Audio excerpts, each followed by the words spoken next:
Hello students, welcome to our medical classes. Start हो रहा है। आज का टॉपिक है हमारा स्टरलाइजेशन, जो कि सीसीआईएम सिलेबस के अकॉर्डिंग है, जिसको निर्जंतुकरण के नाम से आपके सिलेबस में दिया गया है। तो स्टार्ट करते हैं अपने टॉपिक को। उससे पहले मैं आपको आयर मेडिकल क्लासेस के सबसे मेन एक जो फोकस हो रहा है वो है सिलेबस टू सिलेबस। तो यहाँ मैं बता दूँ कि पार्ट फर्स्ट जो आपके टॉपिक का है वो उसमें डिफिनेशन ऑफ शैल्य तंत्र और इसके इंपॉर्टेंस, ये सारी वीडियोस जो है फर्स्ट सेकंड टॉपिक की अपलोड हो चुकी हैं, तो आप ज़रूर जाके देखिएगा।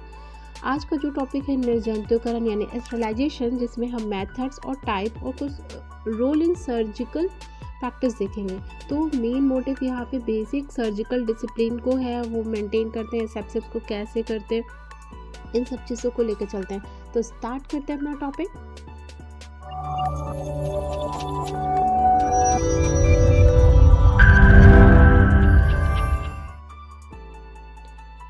तो मेडिकल स्टरलाइजेशन प्रैक्टिस जो हम देखेंगे उसमें सबसे पहले हम ये तो जाने कि स्टरलाइजेशन होता क्या है। तो स्टरलाइजेशन होता क्या है, कोई भी ऐसी प्रोसेस जिससे हम माइक्रो ऑर्गन्स को किल करते हैं या फिर रिमूव करते हैं। कहाँ से?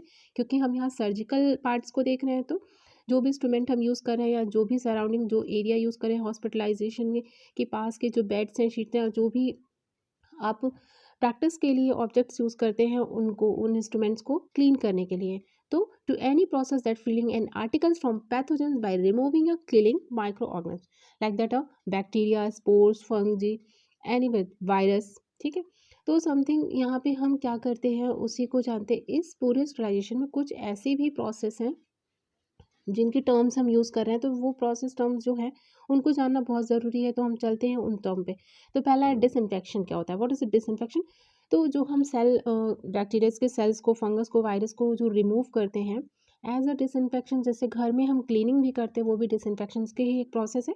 तो यहाँ पे हम बस एक चीज़ नोटिस करते हैं कि डिसइंफेक्शन में हम बहुत ज़्यादा नहीं स्पोर्स को क्लीन नहीं कर पाते हैं, लेकिन as a cleaning, as a sterilization के ये भी एक प्रोसेस है। उसके बाद दूसरा टॉपिक होता है या फिर दूसरी प्रोसेस एक एंटीसेप्सिस। तो एंटीसेप्सिस में क्या करते हैं, जैसे आपने हमेशा सुना होगा कि क्या करते हैं, माइक्रो ऑर्गन्स की और ग्रोथ ना हो, तो हम बोलते हैं एंटीसेप्टिक क्रीम यूज़ करते हैं माइक्रो ऑर्गन्स की ग्रोथ को इनहिबिट करने के लिए। तो वो प्रोसेस जिसमें इनहिबिट करते हैं माइक्रो ऑर्गन्स की ग्रोथ को, उसे कहते हैं एंटीसेप्सिस। उसके बाद एसेप्सिस जो क्या होते हैं, तो यहाँ आप देख लो, एसेप्सिस जो टॉपिक है वो ये है कि हम ऑर्गन्स को प्रिवेंट करते हैं यानी रोक देते हैं एक्सेस करने से, यानी एंट्री करने से ही हम रोक देते हैं। जैसे कोई भी सेल हो, वुंड हो, घाव या फिर कोई एरिया हो जहाँ पे हम सराउंडिंग को प्रिवेंट ऐसे प्रोटेक्ट कर दें, स्टरलाइजेशन की प्रोसेस करके, डिसइंफेक्शन करके, क्लीनिंग करके, जहाँ पे माइक्रो ऑर्गन्स एंट्री ही ना कर पाए, तो उसे एसेप्सिस एरिया भी बोलते हैं या एसेप्सिस प्रोसेस बोलते हैं। तो स्टार्ट करते हैं। उससे पहले कुछ और टॉपिक, कुछ एजेंट्स, कुछ वर्ड्स हैं, जैसे बैक्टीरियोस्टैटिक एजेंट्स के सकते हैं, जो कि मल्टीप्लिकेशन रोकता है बैक्टीरिया की। ठीक है, बैक्टीरियल मल्टीप्लिकेशन को रोकते हैं, उन्हें बैक्टीरियोस्टैटिक एजेंट बोलते हैं।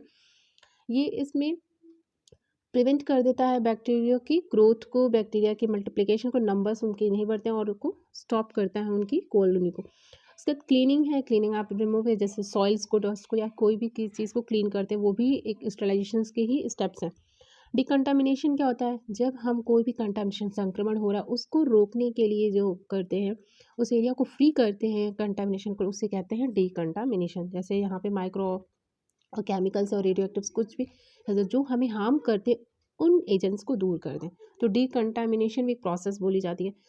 तो इस टॉपिक को आगे अगर हम बढ़ाते हैं, तो पहले कुछ टॉपिक्स आप देख लो। स्टरलाइजेशन दो टाइप्स के होते हैं, केमिकल और फिजिकल।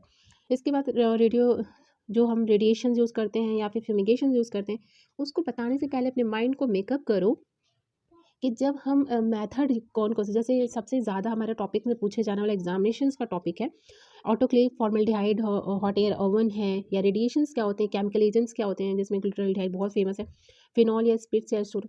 तो जैसे कोविड्स की ये पूरी प्रोसेस मतलब एक हुआ है, महामारी जो भी आई है, इसमें हमने क्या देखा सबसे ज़्यादा कि स्टरलाइजेशंस की प्रोसेस को भी बहुत ज़्यादा यूज़ किया, क्योंकि वायरस को हमने कम करने के लिए, उसको कम करने, ज़्यादा से ज़्यादा अपने टच से दूर रखने के लिए इस चीज़ का यूज़ किया है।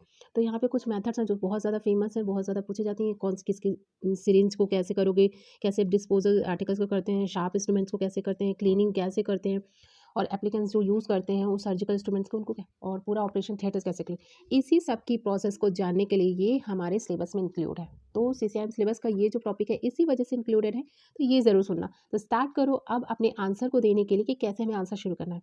तो स्टरलाइजेशन क्या है? वो 2 टाइप की होती है, फिजिकल एजेंट और केमिकल एजेंट। कुछ लोग इसे 4 टाइप्स के भी दिखाते हैं, आप सर्च करोगे तो रेडिएशन और फ्यूमिगेशन को इंक्लूड कर दिया जाता है। तो हाँ, अगर आप पूरा ब्रॉड पढ़ते हो तो आपको पता चलता है कि रेडिएशन, फ्यूमिगेशन इन्हीं दोनों में के अंदर इन्वॉल्व हो जाता है, फिजिकल और केमिकल के।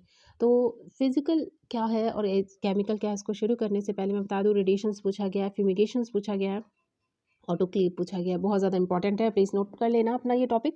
स्टार्ट करते हैं। फिजिकल मेथड पे हम आंसर दोगे तो वहाँ सबसे पहले अपने दिमाग में यही सेटअप बनाओगे कि या तो हम फिजिकल जो मेथड्स होते हैं उसमें ड्राइंग, हीट से, रेडिएशन से, अल्ट्रासोनिक वेव से। हीट भी 2 तरह की, ड्राई और मॉइस्ट से यूज़ करते हो, रेडिएशन भी आयनाइज और नॉन आयनाइजेशन से करते हो, किसमें गामा रेज करते हो, किसमें अल्ट्रावायलेट रेज करते हो। और जो मॉइस्ट हीट होती है उसमें भी सबसे ज़्यादा इंपॉर्टेंट ऑटोक्लेव का सबसे जनरल यूज़ होता है, ठीक है। उसके बाद बॉइलिंग सिस्टम से भी नॉर्मल आप कॉमनली यूज़ करने वाली स्ट्रेशन की फिजिकल मेथड प्रोसेस है। तो इन सबको बताने के लिए मैं बता दूँ, hot air oven, autoclave, boiling, ये सबसे ज़्यादा कॉमन प्रेशराइजेशंस, ये सबसे ज़्यादा कॉमन फिजिकल मेथड है, ठीक है। Then radiation is a broad spectrum पे करनी जाने वाली मेथड है स्ट्रेशन की, जो कि ह्यूज या मास ऑफ जो ऑब्जेक्ट्स होते हैं उनको क्लीन करने के लिए, स्लाइस करने के लिए यूज़ करते हैं। तो हमारे हॉस्पिटलाइज जो एरिया है वहाँ पे हम क्या करते हैं, सर्जिकल मेथड्स में क्या करते हैं, तो वहाँ पे हम ये चीज़ों को ध्यान रखेंगे। तो सबसे पहले अब शुरू करो अपना एक topic, physical method. Physical method में आंसर दोगे, माइंड मेकअप करो कि फिजिकल एजेंट्स लिख लो। तो पहले फिजिकल एजेंट्स हैं कौन से? सनलाइट, हीट्स गए तो हीट में ड्राई हीट, मॉइस्ट में फ्लेमिंग कर सकते हैं, इंसर्शन कर सकते हैं, हॉट एयर यूज़ करते हैं, मॉइस्ट में आप बॉइलिंग कर सकते हो, ऑटोक्लेव का अदर एक स्पेसिफिक मेथड है, फिल्ट्रेशन कर सकते हो, रेडिएशन कर सकते हो, अल्ट्रासाउंड। मैं बार बार इसलिए बोल रही हूँ कि ये वीडियो देखते देखते ही आप अपने कंटेंट को मेमोराइज कर लो। तो प्लीज़ जो भी है इसको देख रहे हो वीडियो, तो इस पर अपना कमेंट ज़रूर करना, पॉइंट बताना, लाइक शेयर ज़रूर करना, साथ ही चैनल पे बने रहो और पूरे आंसर को लो। तो ये आपकी लर्निंग है कि आप कैसे सुनते सुनते लर्न करते जा रहे हो, ठीक है। हमारा most important topic autoclave physical method, तो आप लिखोगे autoclave a physical method of sterilization, ठीक। देन ये है क्या, इसमें पॉइंट जो आपको लर्निंग पॉइंट रखनी वो क्या है, तो लर्निंग पॉइंट पे आप रखोगे पहला कि ये इस लर्निंग पॉइंट में आपको स्टीम अंडर प्रेशर यूज़ होता है। इसमें प्रिंसिपल क्या है, स्टीम अंडर प्रेशर यूज़ करा जाता है। वर्क करने के लिए प्रेशर, टेम्परेचर, टाइमिंग, सेटअप बहुत ज़्यादा इंपॉर्टेंट है। मॉइस्ट हीट की प्रिंसिपल पे वर्क करता है। टेम्परेचर 121 डिग्री से लेकर के 134 डिग्री सेंटीग्रेड तक यूज़ करते हैं। होल टाइम श्योर होता है कि 15 मिनट के लिए हम 15 पाउंड पर स्क्वायर इन प्रेशर यूज़ करते हैं। मॉडर्नाइज टाइम में, आजकल के टाइम में मॉडर्न रैपिड ऑटोक्लेव्स आ रहे हैं जिसमें 3 मिनट्स में भी स्टरलाइजेशन कंप्लीट हो जाती है। इसमें टेम्परेचर थोड़ा हाई कर दिया जाता है, 143 डिग्री सेल्सियस। तो ये जितने भी हैं आपको समझ में आना चाहिए कि आप फिजिकल मेथड पढ़ रहे हो, वहाँ पे क्या क्या लिखना है, क्या क्या और आगे करना है। ऑटोक्लेव करने के बाद हम आपको बताते हैं ऑटोक्लेव के कुछ ऐसे सम ऑटोक्लेव जो बहुत ज़्यादा फेमस है, जैसे इसमें कि प्रेशर कुकर वाला ऑटोक्लेव, जो कि जनरली लोग रखते हैं अगर स्टरलाइजेशन के प्रोसेस से कोई भी उनको काम करना है, जहाँ पे स्टरलाइजेशन की मेथड यूज़ हो रहा है हॉस्पिटल में छोटे लेवल पे, तो आप ये करते हो। वर्टिकल ऑटोक्लेव, और सबसे ज़्यादा लार्ज अमाउंट में ऑटोमेटिक हॉस्पिटल ऑटोक्लेव एक है जो सबसे ज़्यादा यूज़ किया जा रहा है, तो वो ये है, ठीक है। सम पिक्चर्स इसलिए यूज़ करते हैं कि आपके माइंड में सेटअप हो जाए कि आप देखो तो यही ना पता चले ये ऑटोक्लेव है कि क्या है। तो देख लो स्टूडेंट्स, ये सारे सम ऑटोक्लेव्स की पिक्चर्स हैं जो आपको पहचानने में हेल्प करेगी ऑटोक्लेव्स कौन कौन से हैं। ज़रूरी नहीं हर कोई जानता हो, और ये भी ज़रूरी नहीं कि कोई नहीं जानता। तो सब कुछ अवेलेबल है, आप यूज़ कर सकते हो गूगल्स का, वहाँ पे आप सर्च कर सकते हो, बहुत सी पिक्चर्स हैं और यूज़ में कैसे इंडस्ट्रियल के ऑटोक्लेव्स हैं, कैसे हॉस्पिटल्स के ऑटोक्लेव्स हैं, ये सब आप सर्च करके देख सकते हो। नेक्स्ट टॉपिक उसका प्रोसीजर है जो आपके एग्जाम में लिखा जाता है। तो स्टार्ट करना अपने प्रोसीजर को। प्रोसीजर वही है कि हम क्या करते हैं कि वो ऑटोक्लेव में जो वाटर होता है उसको बॉईल करते हैं, इतना बॉईल करते हैं अंडर प्रेशर में कि उसमें एक क्लोज वेसल्स में एक टेम्परेचर पे जो होता है, मशीनरी बॉइलिंग हो रही होती है, वहाँ पे इंक्रीज़ करता है, इंक्रीज़ करने के बाद वहाँ पे एक सैचुरेटेड वेपर्स जनरेट होता है। ये इतना सैचुरेटेड स्टीम होती है वेपर में, जो कि पेनिट्रेटिंग पावर्स की बहुत हाई होती है, और यही पेनिट्रेटिंग पावर्स जो बैक्टीरिया, जो माइक्रो सेल्स होती हैं, उनको क्या करती है, डिस्ट्रॉय कर देती है। यहाँ पे स्टरलाइजेशन के प्रोसेस इसी मेथड से, यानी यही प्रोसीजर होता है। ये इसका प्रिंसिपल है कि सैचुरेटेड स्टीम जो होती है वो पेनिट्रेटिंग पावर बहुत हाई हो जाती है, और ये पेनिट्रेटिंग पावर क्या करती है, पेनिट्रेट कर देती है सारी सेल्स को, जिसकी वजह से स्टरलाइजेशन कंप्लीट होता है। इसके साथ इसका यूज़ कहाँ होता है लिखोगे तो यूज़ में सर्जिकल कर देखो। यहाँ मैंने बहुत ही शॉर्ट शॉर्ट जो इंपॉर्टेंट आपके माइंड में होना चाहिए कि ऑटोक्लेव वर्ड्स आते ही आप क्या क्या लिखोगे, ये चीज़ आप रखो। तो सर्जिकल ग्लव्स को, कॉटन्स को, ड्रेसिंग को, सर्जिकल इंस्ट्रूमेंट्स को यूज़ करते हैं। हाँ, क्या नहीं यूज़ करते, ये ज़्यादा इंपॉर्टेंट है। तो वो ये है कि शार्प प्लास्टिक इंस्ट्रूमेंट्स इसमें नहीं कर सकते, क्योंकि ये हीट है, तो ये शार्प जो होते हैं उनको बर्न कर सकता है, प्लास्टिक को मोल्ड कर सकता है, इसलिए ये नहीं कर सकते हैं। दूसरा एक पॉइंट है कि जो डबल होता है वो किस में, ऑर्थोपेडिक्स और ऑप्थेल्मिक सर्जरीज में जो इंस्ट्रूमेंट यूज़ होते हैं उनको डबल ऑटोक्लेविंग कर यूज़ करते हैं, ठीक है। तो ये नोटेड पॉइंट है, ज़रूर रखना। नेक्स्ट हमारा टॉपिक आता है, अगर हम चलते हैं नेक्स्ट टॉपिक पे, तो उसके बाद हम करेंगे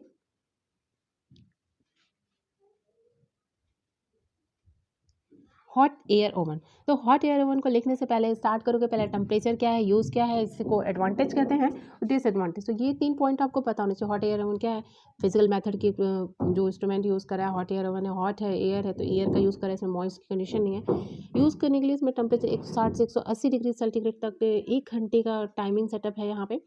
सॉलिड हो, non aqueous liquids and grease है, ऑइंटमेंट्स हैं, इन सबको हम इसमें क्लोज कंटेनर में रख करके हॉट एयर ओवन में हम क्या स्टरलाइजेशन कर सकते हैं। तो नॉन एक्वस लिक्विड्स को, ग्रीसेस को, ऑर्नामेंट्स को, इन सब में हम यूज़ करते हैं। उसके बाद ग्लास वेयर्स जो होते हैं वो हॉट एयर ओवन में ही करते हैं। शार्प इंस्ट्रूमेंट्स के लिए यूज़ किया जाता है, स्वैप के लिए ड्रेसिंग, क्योंकि इसमें मॉइस्ट नहीं होती है, एयर से होता है, इसलिए इस चीज़ का यूज़ हम यहाँ पे करते हैं। तो ध्यान रखना, डिसएडवांटेज क्या है कि हम इसमें रबर और प्लास्टिक नहीं यूज़ करते, इंटरमिनस फ्लूइड्स को नहीं करते हैं, क्योंकि हॉट एयर ओवन इनको डिस्ट्रॉय कर देती है। तो disadvantage advantage hot air oven लिखोगे, ये आपके माइंड में होना चाहिए। हॉट एयर ओवन क्या, ये अगर देखना चाहोगे तो hot air oven S like का होता है। यहाँ पे हॉट एयर ओवन का एक पूरा कंटेनर होता है जिसमें सारे सेटअप्स होते हैं। कुछ यहाँ पे जो स्टरलाइजेशन हो रहा होता है, यहाँ पे जो पॉइंटें होते हैं हॉट एयर ओवन में, जहाँ पे आपको पूरा इंडिकेटर होगा, जहाँ पे हाई लाइटिंग होगी, जहाँ पे सेटअप होगा कि सिग्नल से होंगे, ठीक है। जो ऑटोक्लेव में भी सिग्नल्स होते हैं, ग्रीन कलर का स्ट्रिप टर्न होता है जिससे कि ऑटोक्लेव कंप्लीट हो गया है या नहीं, ये भी बताता है। तो ये मैं बताना भूल गई, ये भी लिख लेना कि सिग्नल्स होते हैं, स्ट्रिप्स होती है, सिग्नल स्ट्रिप से वो ग्रीन कलर की स्ट्रिप होती है जो टर्न हो जाती है ब्लैक में। तो जो ब्लैक में हो जाती है जब ऑटोक्लेविंग कंप्लीट हो जाती है, ठीक है। उसके बाद चलते हैं नेक्स्ट पॉइंट पे। तो आपका आता है बॉइलिंग। अभी तक हम फिजिकल मेथड पढ़ रहे हैं, फिजिकल मेथड में आपने 3 मेथड लिख लिया, आपके आंसर अप्रॉक्स कंप्लीट हो रहा है। तो ऑटोक्लेव लिखा, हॉट एयर ओवन लिखा, बॉइलिंग लिखा है, उसके बाद आप हीटिंग लिख सकते हो, और भी समथिंग ड्राइंग सनलाइट से लिख रहे हो, तो वो चीज़ें क्या है, फिजिकल मेथड आप कंप्लीट कर रहे हो, ठीक है। तो फिजिकल मेथड में बॉइलिंग सिंपल है, मोस्ट इकोनॉमिक, घर घर में हो सकता है, हर कोई कर लेता है कि चीज़ों को रखे बॉयल कर, बेबीज़ को जो इंस्ट्रूमेंट्स उनको भी। लेकिन यहाँ हम सर्जिकल यूज़ कर रहे हैं, सर्जिकल प्रैक्टिस में हम क्या करते हैं, तो बॉइलिंग को इकोनॉमिकल यूज़ कर सकते हैं। इसका टेम्परेचर 100 डिग्री के बिलो होता है, 100 डिग्री बिलो बॉइलिंग, और 100 डिग्री समथिंग आप कह सकते हो वहाँ पे हीटिंग या हॉट एयर ओवन यूज़ कर ले रहे हो। उसके ऊपर अब भी जा रहे हो तो आप क्या ऑटोक्लेव यूज़ कर रहे हो, ठीक है। तो ऑटोक्लेव 121 तक समथिंग डिग्री सेंटीग्रेड तक यूज़ कर रहे हो अंडर प्रेशर। बॉइलिंग में आप यूज़ करते हो सर्जिकल इंस्ट्रूमेंट को, एक्सेप्ट सीजर्स, नाइफ्स, इन सब चीज़ों को नहीं यूज़ करते हैं, ठीक है। बॉइलिंग में हमेशा ध्यान रखेंगे कि हम इनको नहीं करते, ठीक है। इट यूज़ डिसिबल सिरिंज, ठीक है, सिरिंज करते हैं, लेकिन हम जो टोटल होता है सीजर और नाइफ, इनको जो होता है एक्सेप्ट, इन दोनों को नहीं करते हैं, ठीक है। उसके बाद जो होता है यूटेंसिल्स हैं, इंजेक्शंस नीडल्स हैं, सिरिंजेस हैं, और इन चीज़ों को करते हैं, लेकिन हम इसमें ग्लव्स को, रबर मटेरियल को बॉइलिंग में भी नहीं यूज़ करते हैं। एज अ मोस्ट लॉजिकल है भाई, बॉइलिंग में क्यों वो ख़राब हो जाएंगे, ठीक है, डिस्ट्रॉय इसलिए नहीं करते हैं, ठीक है।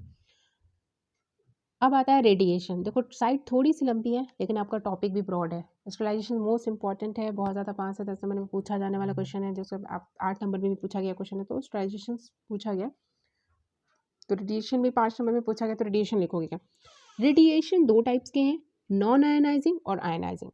नॉन आयनाइजिंग और आयनाइजिंग से पहले ये बता दूं कि नॉन आयनाइजिंग भी इंफ्रारेड रेडिएशन से और अल्ट्रावायलेट से होता है, ठीक है। इस चीज़ों को समझ लो, क्या करता है, रिड्यूस करता है बैक्टीरिया को, वाटर में, एयर्स में, जिनमें अल्ट्रावायलेट रेज है, और ये ब्रॉड स्पेक्ट्रम है, ठीक है। इंडस्ट्रियल प्रोसेस है, ठीक है। आयनाइजिंग रेडिएशन इंडस्ट्रियल प्रोसेस है, इसमें गामा रेडिएशन यूज़ करते हैं, और स्टेलाइजेशन की लार्ज बैचेस को करते हैं, जैसे कि फैक्ट्रीज में जहाँ पे सिरिंजेस बने, यहाँ पे ऐसी जगह पे हम क्या करते हैं, रेडिएशन का यूज़ करते हैं। तो रेडिएशन जो है ब्रॉड स्पेक्ट्रम है, यहाँ पे हम डिस्पोजेबल मटेरियल्स होते हैं, सिरिंज होते हैं, कैथेड्रल होते हैं, वेनस कैनुला होते हैं, इन सब को एक लार्ज बेस पे जब सिमिलर प्रोडक्ट्स बना रहे होते हैं, यहाँ पे सूचर्स मटेरियल है, इन सबको हम आयोनाइजिंग रेडिएशन से क्लीन करते हैं। यहाँ की जैसे कि विजिबल होती हैं, वहाँ सेफ़ और चीपर भी है, ठीक है। और इसके साथ ये डिलीवरी जो जब हम इंस्ट्रूमेंट्स मंगाते हैं सर्जिकल इंस्ट्रूमेंट, तो वो एक बैचेज़ में बन के आते हैं, तो उन बैचेज़ को आयोनाइजिंग रेडिएशन से क्लीन करके स्टरलाइज करके पूरा सेफली हमें डिलीवर किया जाता है, ठीक है। तो ये जो है हॉस्पिटल में नहीं होती, ये रेडिएशन इंडस्ट्रियल प्रोसेस है, लेकिन ये हमें जानना ज़रूरी है। उसके बाद आता है केमिकल एजेंट। तो फिजिकल मेथड ख़त्म कर चुके हैं हम, और आप जान चुके हैं फिजिकल मेथड में आपको क्या क्या लिखना है। अब शुरू करते हैं अपना टॉपिक केमिकल मेथड। स्लाइड लंबी होगी या फिर आपका टॉपिक लेक्चर लंबा होता है तो कभी मत सोचना, आप 2 पार्ट में देखो, पर कंप्लीट करके समझो, तो कि इतना एफर्ट हम आपके लेक्चर्स के लिए देते हैं, तो आप भी हमारे लिए थोड़ा सा एफर्ट करो। लाइक शेयर सब्सक्राइब ज़रूर करना, और ज़रूर मुझे बताना कि आपको कौन सा पॉइंट्स नहीं समझ में आ रहा है या कौन सा आपको सही लगा, और क्या-क्या मैं आपको इंक्लूड करते जाऊँ, क्या आपको कमी लगती है आंसर में। अब आता है केमिकल एजेंट। तो अल्कोहल से, डाई से, हैलोजन से, फिनॉल से, मेटालिक साल्ट्स आते हैं, गैसेस आते हैं। मोस्ट इंपॉर्टेंट टिक लगा लो तो मैं आपको बता दूँ, एल्डिहाइड अल्कोहल्स, उसके साथ ही आपका फिनॉल से बहुत ज़्यादा गैसियस, इन सब चीज़ों को बहुत ज़्यादा पूछा गया है। तो हम एक-एक करके कुछ पॉइंट्स बताएँगे जो कि आपके एग्ज़ाम में सबसे ज़्यादा आपको लिखना है, ठीक है। तो स्टार्ट करते हैं आपको हम फ्लूटाल्डिहाइड। ये सोल्यूशन 2% ऑफ, ठीक है, सीरेक्स कह सकते हो, और ये जो होता है स्टरलाइज करता है शार्प इंस्ट्रूमेंट्स। अब तक हमने शार्प इंस्ट्रूमेंट्स के लिए नहीं किया, ठीक है। तो ध्यान देना, शार्प इंस्ट्रूमेंट्स के लिए हम केमिकल एजेंट्स यूज़ कर रहे हैं, ग्लूटाल्डिहाइड से बॉइलिंग ऑटोक्लेव नहीं यूज़ कर रहे हैं हम, केमिकल एजेंट्स को यूज़ कर रहे हैं शार्प इंस्ट्रूमेंट्स के लिए। उसके साथ ही क्या करते हैं, हम इंस्ट्रूमेंट्स को इमर्ज कर देते हैं इस सोल्यूशंस में 4 घंटे के लिए। मान लो कि 4 आवर्स के लिए हम इंस्ट्रूमेंट, अब तो बहुत से ज़्यादा केमिकल टाइमिंग सेटअप आ रही है कि हम इसको जब यूज़ करने के बाद अगर डिसइंफेक्शन इसको रीयूज़ कर रहे हैं, या फिर हमें स्टरलाइज मिल गया, उसके बाद हम इसे डीप करके रखे रहते हैं, ठीक है। 15 से 20 मिनट डीप करके फिर से यूज़ करते हैं। इसमें करता क्या है कि ये जो है फाइबर ऑप्टिक इंस्ट्रूमेंट्स के लिए, लाइक जैसे लैप्रोस्कोपिक हो गया, ठीक है। लैप्रोस्कोपिक के साथ इसमें हम क्या करते हैं कि समथिंग जैसे आपका ऑप्टिकल इंस्ट्रूमेंट के साथ ही लैप्रोस्कोपी, साइटोस्कोप जो होते हैं उसको स्टरलाइज करने में इन सॉल्यूशंस का यूज़ करते हैं।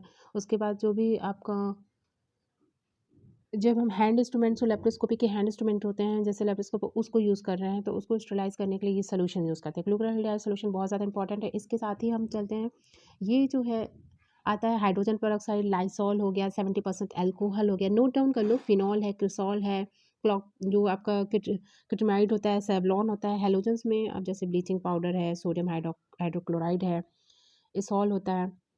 तो ये जो होता है ये यूनिवर्सल सॉल्यूशन है, ठीक है। ये जो सॉल्यूशंस होते हैं ये मोस्टली स्टरलाइजेशन की प्रोसेस को कंप्लीट करने के लिए होते हैं। तो नोट डाउन करो, केमिकल एजेंट्स लिखोगे उसमें हाइड्रोजन पेरोक्साइड, ग्लूकोसाइड, लाइसॉल, ये सब। कि हाइड्रोजन पेरोक्साइड जो होता है टॉपिकल ऑक्सीजन, जो नेसेंट ऑक्सीजन होता है उसको रिलीज करता है, और इसकी प्रोसेस इसी की वजह से जो होता है नेसेंट ऑक्सीजन की वजह से रिमूव करता है टिश्यू डेब्रिज को। जब कोई घाव होता है उसमें बहुत ज़्यादा गंदी, उनको जब हम ड्रेसिंग करने आते हैं, ड्रेसिंग करते हैं, तो सर्जिकल यहाँ पे H2O2 रिलीज़ करते हैं। हाँ, घाव बहुत गहरा ना हो जाए, इसलिए कभी भी H2O को यूज़ करते वक़्त बहुत ध्यान रखना चाहिए। बहुत ही सावधानी से ध्यान रखिए कि H2O का यूज़ होता है, किस घाव पे डालना है, किस घाव पे डालना है, ये हमें हमेशा सुपरविज़न में करना चाहिए। कभी भी ये इस तरीके से नहीं करना चाहिए कि घाव हो जाए। तो ध्यान रखना, टिश्यू डेब्रिस को रिमूव करने के लिए H2O का यूज़ होता है, जो कि मोस्ट कॉमनली आपको पता होगा। लाइसॉल जो होता है ये एमल्सिफाई क्रिसॉल जो है वो विथ 2% ऑफ सॉल्यूशन, ठीक है। और इसके बाद इसमें हम स्टरलाइजेशन को शार्प इंस्ट्रूमेंट यहाँ भी यूज़ करते हैं, केमिकल एजेंट को डीपिंग कर देते हैं कंसंट्रेट लाइसॉल में 1 घंटे के लिए स्टरलाइजेशन के प्रोसेस में। तो लाइसॉल ये आप केमिकल एजेंट्स के लिख सकते हो। सेकंड चल तो आइडोफोर्स, मोस्ट कॉमन एंटीसेप्टिक, ठीक है। सबसे ज़्यादा पूछा जाना 70% अल्कोहल जो निडल्स के लिए यूज़ किया जाता है, 70% अल्कोहल 12 घंटे के लिए यूज़ करते हैं, क्या उसमें इमर्स कर देते हैं निडल्स को। बहुत ज़्यादा ethyl isopropyl alcohol, ethyl isopropyl alcohol का यूज़ करते हैं, ये आप एग्ज़ाम में लिख सकते हो। वहाँ पे जो आईएम इंजेक्शंस होते हैं उनको क्लीन करने के लिए हम ये यूज़ करते हैं। इसके साथ आइडोफोर जो है उसमें आप अगर ध्यान रखो तो आप बीटाडीन जानते हो, ठीक है। पोइडीन जो आता है वो मोस्ट कॉमन, यहाँ मैं आपको दिखा नहीं पाई, वो बहुत ज़्यादा यूज़ किया जाता है। तो लोकल एंटीसेप्टिक वुंड्स के लिए आइडोफोर्स का यूज़ किया जाता है। ये नॉन इरिटेंट और स्किन को स्टेन नहीं करते, इसलिए यूज़ किया जाता है। स्पोरिसाइडल होते हैं, और पेंटिंग ऑपरेटिव साइट्स को पेंटिंग करने के लिए, इरिगेशन जो टू लाइटिंग होता है उसको जो पेरिटोनियल कैविटी होती है वहाँ पे माउथ गार्गल में आइडोफोर्स यानी केमिकल्स को स्टरलाइजेशन के लिए यूज़ करते हैं। तो नोट डाउन कर लेना, आपके दिमाग में सेटअप हो जाए ये सारे केमिकल। लास्ट नॉट लीस्ट हम अब बताएंगे fumigation, the most formaldehyde chemical जो होता है गैस स्टरलाइजेशन में। दो, एथिलीन ऑक्साइड गैस, जो कि मैंने एक स्लाइड में बताया भी है, नोट डाउन करो। गैस स्टरलाइजेशन में एथिलीन और जो ऑक्साइड गैस होती है और फॉर्मल्डिहाइड, जिसमें फॉर्मल्डिहाइड फ्यूमिगेशन में यूज़ किया जाता है। लार्ज एथिलीन ऑक्साइड गैस जो होता है चैम्बर यूज़ करते हैं इंडस्ट्रियल स्टरलाइजेशन में, ठीक है। यहाँ पे हम फॉर्मलिन के टैबलेट्स होते हैं उनको प्लेस कर देते हैं फॉर्मलिन वेपराइजर में और लेट फॉर्मेशन हो जाता है फॉर्मल्डिहाइड गैस का, ठीक है। इसको फॉर्म करने के लिए हम देख लें कि 500 ml के फॉर्मलिन को हम 1 लीटर जो यानी 1 लीटर वाटर में हम बॉयल कर देते हैं। उसके बाद जो फॉर्मल्डिहाइड के वेपर्स बनते हैं उनमें एडिंग करते हैं पोटेशियम परमैंगनेट्स को यूज़ करें, और ये जो क्रिएट करते हैं सोल्यूशन से वेपर्स रिलीज होते हैं वो एक क्लोज रूम करके, जहाँ पे हम क्या कहते हैं, ये जो भी ऐसा ऑपरेशन थिएटर्स होते हैं, लाइक ऐसे रूम्स होते हैं जहाँ पे हम हॉस्पिटलाइजेशन वाले एरियाज होते हैं जहाँ पे ऑप्टिकल इंस्ट्रूमेंट्स भी होते हैं, उन सब को वहाँ पे हम स्लाइस करने के लिए क्या करते हैं, रूम में जो भी डोर्स होते हैं कबर्ड्स के जिसमें इंस्ट्रूमेंट वो उसको ओपन करके वहाँ पे ये बहुत इरिटेंट होता है इसको मिसल, तो हम क्या कहते हैं ग्लव्स और ये सारी चीज़ें प्रोटेक्शन पहन के ही इसका सेल्फ कवर करके जो होता है वर्कर्स होते हैं जो भी स्लाइस कर रहे होते हैं उस प्रोसीजर को सेप्सिस एरिया जिसे बोलते हैं, वहाँ पे हम इसे 24 आवर्स के लिए भी कम्प्लीटली उस एरिया को छोड़ देते हैं। तो फिर यहाँ पे आ गया, उसके साथ अगर आपके दिमाग में ये हो कि फ्यूमिगेशन का तो समझ में आया, तो फ्यूमिगेशन हॉस्पिटल्स में बहुत होता है, सेप्सिस एरिया रेडी रहता है कि जो भी जो यूज़ हो रहा है वहाँ पे कोई भी बैक्टीरियल वायरस या माइक्रो ऑर्गेनिज्म ना पहले से प्रेजेंट हो, तो उनको किल करने के लिए स्लाइस रूम बना किया जाता है। मोस्टली ऑपरेटर थिएटर्स हमेशा ये चीज़ें यूज़ करते हैं, जो हाई टेम्परेचर ह्यूमिडिटी 80 से 90% जो होती है। कॉमनली ये फ्यूमिगेशन वहाँ पे फ्यूमिगेट जो रूम्स होते हैं उनको करते हैं, फ्यूमिगेटेड रूम प्रॉपर हमेशा स्लाइज हो जाता है। तो अब इसके साथ आयुर्वेद में आप क्या पढ़ो, तो आयुर्वेद में रक्षा विधान को ही एसेप्सिस से कोरिलेट करा जाता है। ऐसा नहीं आयुर्वेद में नहीं बताया, तो धूपन विधि जो अभी फ्यूमिगेशन से कोरिलेट कर लो, धूपन विधि, मंत्रवादी विधि, यम नियम रक्षा विधान के रूप में बताया गया। साथ ही आचार्य श्रुत ने अपनी चिकित्सा स्थान में पहले अध्याय में गूगल आदि धूप करना जो कि बहुत ही बेनिफिशियल है, आप घर घर में यूज़ कर सकते हो। पहले ये यूज़ हो जाता है, गूगल हुआ, कुछ द्रव्य हैं जैसे गुगुल, अगर, रवाल, वचा, श्रेष्ठ, सरसों, इनके चूर्ण लवण के साथ नीम के पत्ते के साथ घृत मिला करके धूपन करना बहुत बेनिफिशियल होता है। नो हो कोई हार्मफुल नहीं है, ना ये केमिकल एजेंट है कि आप बॉडी को तो ये यूज़ कर सकते हैं। सरसों नीम के पत्ते हों, घृत यानी घी में मिला के नमक के साथ इसको दिन में 2 बार करने से 10 दिन लगातार करने से, बस ये है कि सावधानी पर हर चीज़ को सेफली यूज़ करो तो बेस्ट है। तो आपको ये पूरा टॉपिक कैसा लगा? क्या आप इस ट्रांजेक्शन को अपने माइंड में क्लियर कर पाए? क्या आप और नोट लिख सकते हो? तो प्लीज़ कमेंट्स ज़रूर करना, लाइक शेयर सब्सक्राइब ज़रूर करना और अपने कमेंट्स के साथ मुझे ज़रूर बताना। तो चलते हैं नेक्स्ट टॉपिक पे, जल्दी ही आती हूँ। Thank you for watching, keep supporting.